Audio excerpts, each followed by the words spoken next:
All right, so another competition is under my belt, so to speak.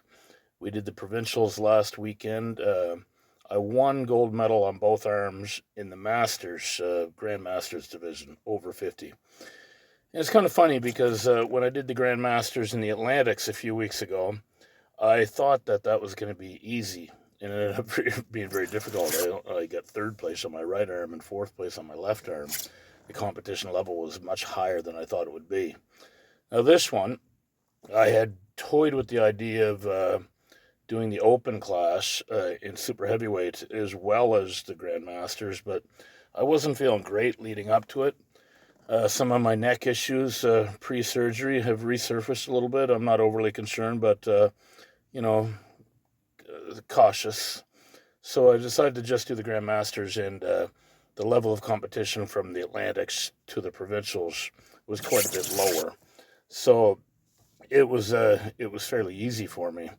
I think I could have entered the open super heavyweight and been middle of the pack, maybe have medaled. I think probably I would have medaled on the.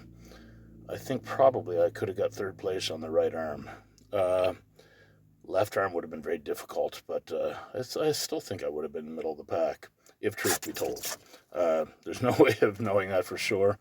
So next year, I think I'll do Open and Masters in Atlantics and in provincials. We've got the nationals coming up in what 2 months. What are we? May, June? Yeah, a little over 2 months, almost 2.5 months. So I'm going to train hard for that. If my body permits it. I know I have to get a lot stronger because there is a weight division in Grandmasters, so I'll be up against super heavyweights at the nationals. It's going to be a very difficult competition. I have no expectations for this one. This is just getting my feet wet at the national level. If I hold my own or if I do well, that's great. If I don't, place well, that's fine. Uh, when I started to put this competition plan together, I'm sticking to the plan. That's part of the reason why I did Grandmasters and not Open. I wanted to wait until I was competitive enough to actually walk in and to a competition like the one last weekend, and not be thinking I hope I place. I'm a competitive person, so if my body holds up, even though I'm 55, I want to. If I'm going to mix with the young guys, I want to go in there with a shot of winning. And I know I'm probably 80% of the way there now, so I just have to train smart.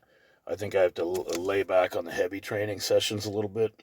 Only train heavy once a week, and the rest of them do higher reps and really get the movement. I've been doing. I was doing too much stuff, static holds with way too much weight, and I think that might have been a little hard on the neck.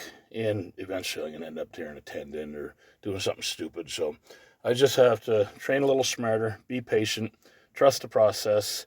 Uh, I've got geniuses in our club to get information from, like Jamie LeBlanc. I'm hoping that Reg Lane comes around a lot more. Um, Edward Bork, Philip Lepage. These guys know everything about arm wrestling. So I'll try. I'll trust the technique, learning to them. Training, I've always thought training is kind of a personal endeavor. So I've learned the training movements. I just have to be a little less eager to lift heavy all the time and be a little more sensible, train smart, and I think if I trust the process and everyone involved, including myself, I think I can achieve a few things. I'm not trying to be a world champion. I'm not even trying to be a national champion. I'm just trying to be a pretty decent arm wrestler. I want to be competitive with guys 30 years younger than me. So maybe that's too much to ask, but I'm going to give it a go anyway. Peace.